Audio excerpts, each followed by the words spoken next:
whether it's Jaiye Sajana or my song Baddal, or whether it's my album What's in a Name, they all have a thread that ties them together, which is vulnerability. True. Yeah. And no matter how much the world celebrates the big, massive songs, I think people just want to be understood.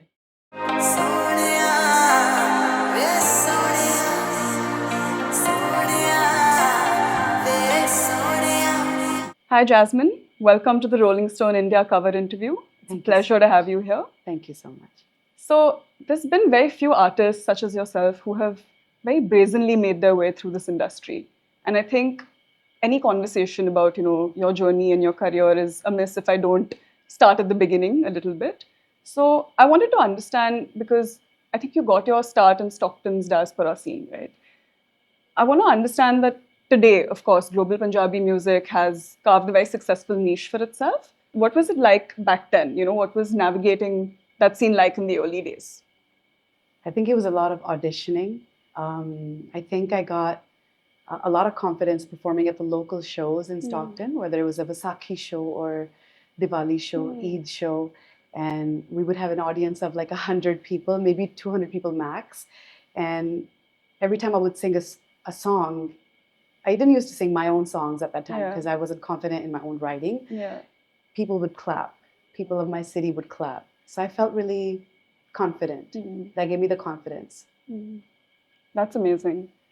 So, cut to today. You're about to embark on your Dream Girl tour. And I know it's a very exciting chapter for you. Because you've sort of, been so many things at once and been so many personas and had so many different eras, whether it's your music, your personal style, just you as a person. What chapter does this one represent for you? Because, I think Dream Girl is a very loaded term itself. So maybe you can talk a little bit about that. I think in the last 18 years, because I released my first song 18 years ago, I think I've lost myself and found myself again and again. Yeah. And I feel like in this journey of creating all kinds of music, whether it was R&B or hip hop or Punjabi folk music, and leading up to Dhurandhar, I feel like everything feels like a dream come true, And more than that, I feel like the reason I named my tour the Dream Girl Tour is because I have become my own dream girl. Love that. And I feel like for girls, it's really important to love yourself and become your own dream girl first before you could be loved by the world and become their dream girl. So I also want to talk about just the phenomenal year you've been having. Of course, Dhurandhar was a huge success. But this is also, in the last year, you've also released Legal Robbery, as well as Pearls, which you've called as a rebirth of sorts. I think especially with the song Brown Baddie, there is the sense that you return to some of those early underground hip-hop roots. What was that experience like? What did reconnecting with that side of yourself help you unlock creatively? It was hood. It was, and you've been to California, right? It was hip-hop at its finest. And I feel like growing up in California, I will always love hip-hop, And Brown Baddie was such a special experiment, I hadn't done a song like that for a long time. And Legal Robbery was another album I did for the audience. Because you've had to create opportunities for yourself in this industry, what are some of the things that you feel you can handle better now? Chaos. I'm working on it. There's so much going on in the world, in the music world, all around us as artists. I'm learning to handle chaos better because the magic lies in the chaos, And whether it's recording a song, I like to have a very pure, very intentional setup. Who's in the room when I'm creating a song is really important to me. And for stage too, for my live shows, I feel like it's really important for me to not talk to anybody right before I get on stage because I've been gathering all this love, all this energy before I go on stage, because then I gotta give that energy to thousands of people, Yeah. So I think I'm learning how to use my energy where it matters the most. So I also remember, like, earlier we were discussing how people don't realize that being an artist is like being an athlete, because you do put your body through so much. Maybe just like this aspect of people not understanding how much it takes to actually like put yourself out there as an artist, and the physical exertion that it also involves. Look at my foot. Okay, I've got tape on my foot. My neck is taped up. And the thing is, it is kind of like being an athlete, I forget everything when I get on stage, and I immediately, when I step on stage, I start running around like a little kid whose dreams are coming true, and I've been hurt on stage various times. But you know what? From the physical exertion to the mental exhaustion, it is what dreams are made of. True. Nothing that is phenomenal, nothing that is extraordinary can ever be achieved doing ordinary things, doing comfortable things. Absolutely. So I feel like, yes, sometimes there are sleepless nights, but that is how dreams come true, So true. Still going when you're tired is what the true beauty is of a resilient artist. Yeah. Still going when you're confused is what the true alchemy is of being a dreamer, You are the only one that knows what your dream is. People will say all kinds of things throughout your career, throughout your life, but I think knowing that where you want to go is, you can see it. Yeah. You still have miles to go, before you're done. So for me personally, I feel like exhaustion is just a byproduct. Sure, I get that. What would you say, how has your definition of strength changed over the years? Because I think maybe early in your career, over the last 2 decades, it might have meant proving people wrong. How has that notion evolved for you over time? I feel so happy after Dhurandhar. I feel like this is what it feels like to be loved. For my lyrics, for my thoughts, for my music. And I'm so glad that I didn't feel this years ago. It takes a lot of space, It takes a vastness to hold this much love, and with love comes a lot of other stuff. True. Yeah. A lot of feedback, a lot of criticism too, because every time you do something new as an artist, you are met with a little friction. Very true. Right? But that's a sign to keep going. What was your question again? I think you answered it perfectly. I feel like it really captures the mindset you're in right now, and what we were also kind of talking about, this phase, this chapter. Do you want to talk a little bit about some of the new music you're cooking up? I love making romantic songs. I'm in a space in my life where I'm writing a lot of cute romantic songs. I also love talking about pain. Yeah. I love talking about finding myself again and again. And I want to talk about the journey of becoming a woman, embodying what it is to be a woman, whether it's the gentle side of being a woman or whether it's the powerful side of being a woman. And lately I've just been gravitating towards a lot of love songs. Yeah. I'm writing a lot of good love songs, like Lama. Yeah. That's really cool. Yeah. Can I go back a little bit and talk to you about Gulabi? Because I feel like a lot of that album was where you established your voice and point of view as an artist. Can you maybe, just like looking back on, what that album meant to you today, like what were you able to do with that you couldn't before or maybe even after? Oh, that was such a struggle. It was such a struggle to have people believe in me at that time. It was the year 2011, 2012. And I remember, like, in random places in Delhi and Chandigarh, I used to go around like maybe cafes and malls with my digital camera, and I used to interview strangers. Like I would say, hey, I'm a new singer. Yeah. I'm from California and I have this album called Gulabi. Like maybe you could hear it and tell me how you feel. What do you think about it? And this is like way before the Instagram creator era, right? Yeah. Like this is kind of like at the beginning of that. Yeah. Yeah. 2011, right? Yeah. So I wanted to know what people felt before I released the album. And I chose to call it Gulabi because I'm a woman, you know, and pink and Gulabi is such a symbolism. It's such a poetic way to describe feminine energy, right? Absolutely. So I used to go around like Sukhna Lake in Chandigarh and like the malls in Delhi and cafes in random cities and interview people. And they would say, it sounds new. It sounds like something we haven't heard before. Yeah. And that was everything I wanted to hear. Yeah, yeah. Honestly, that's amazing. I had no idea. Can you, because you mentioned like experiments, and I think, you know, you're someone who's always, you found ways to connect with your audience, even when it wasn't through very traditional structures. Can you talk a little bit about maybe the Great Punjabi Experiment? Oh my God. You know, I know you put that album out because you wanted to see how people react to your sound. So maybe you can just walk us through a little bit of that and maybe just what it revealed to you. It was COVID time, right? And no one knew what was happening. And I was struggling creatively. I was like, what do I do next? I had some success before. This is year 2020, 2021.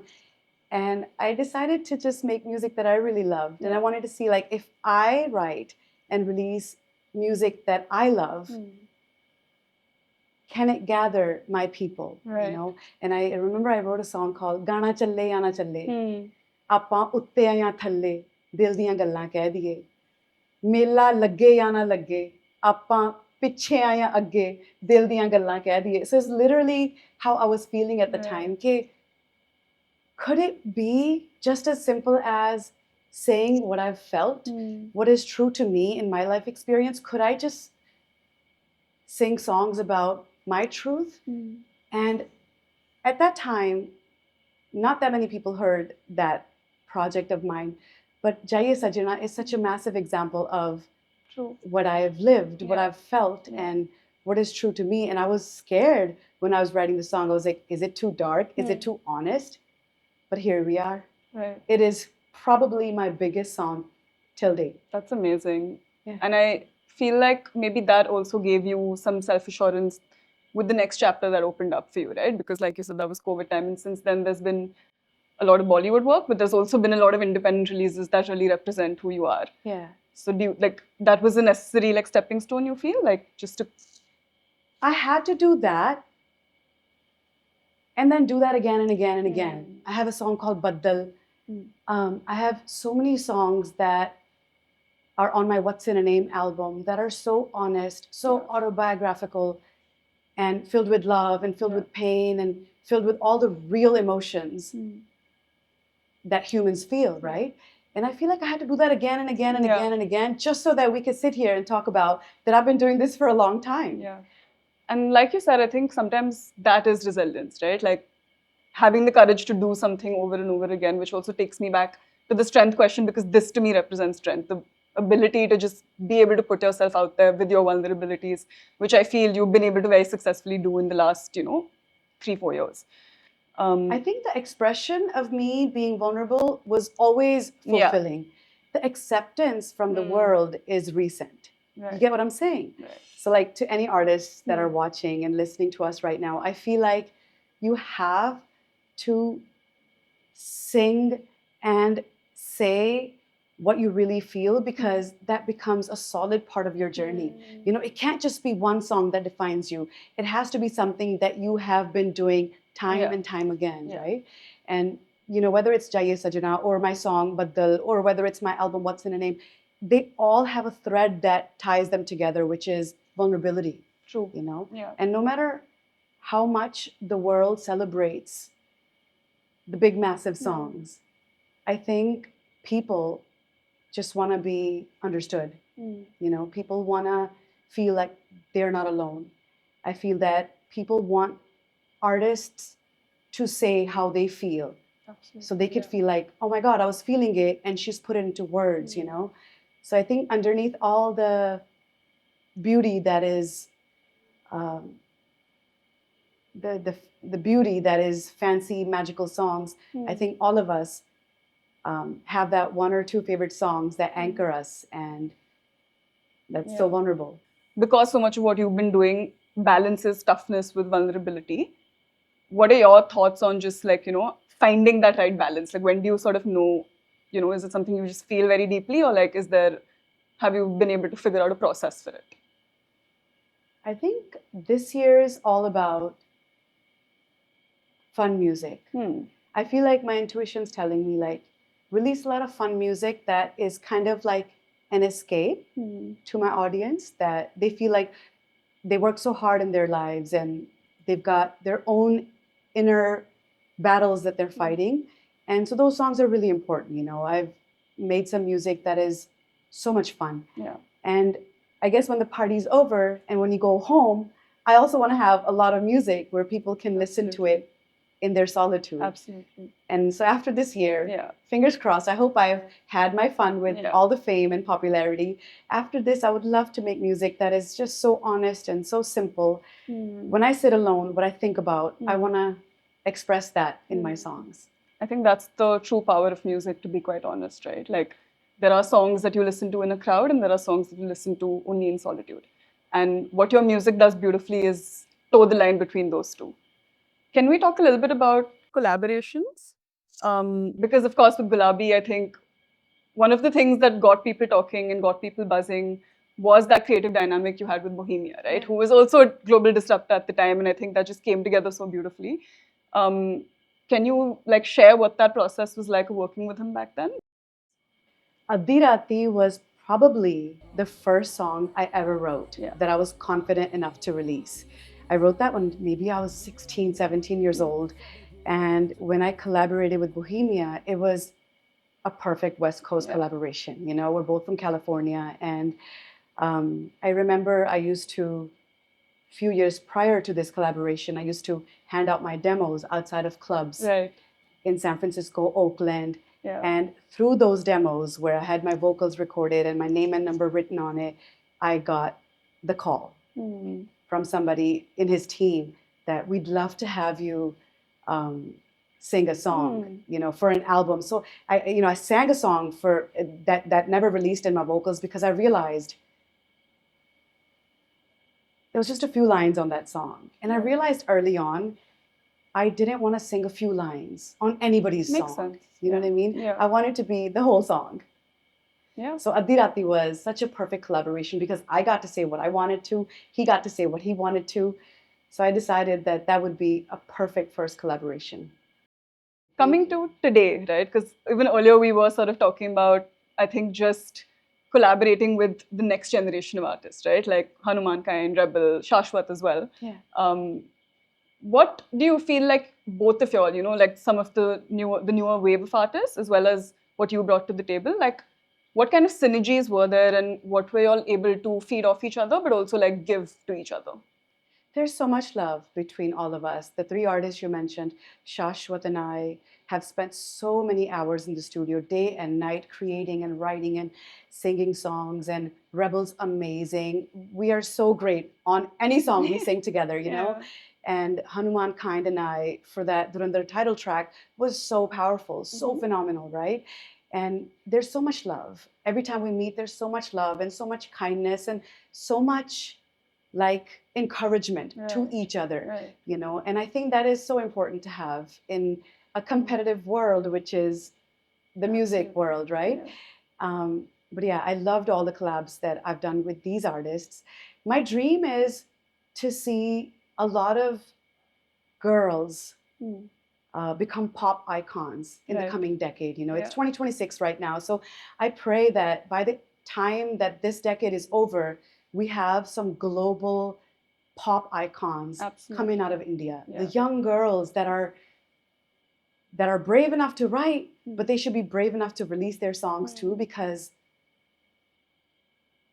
your own vision is going to lead you to that global stardom. Absolutely, yeah, so well said. Okay, I just have one last question for you, which is, because you've been assigned so many labels over the years, and I think now you're also in that zone where you don't want to fit into a box. So when all the labels fall away, who is Jasmine Sandlas?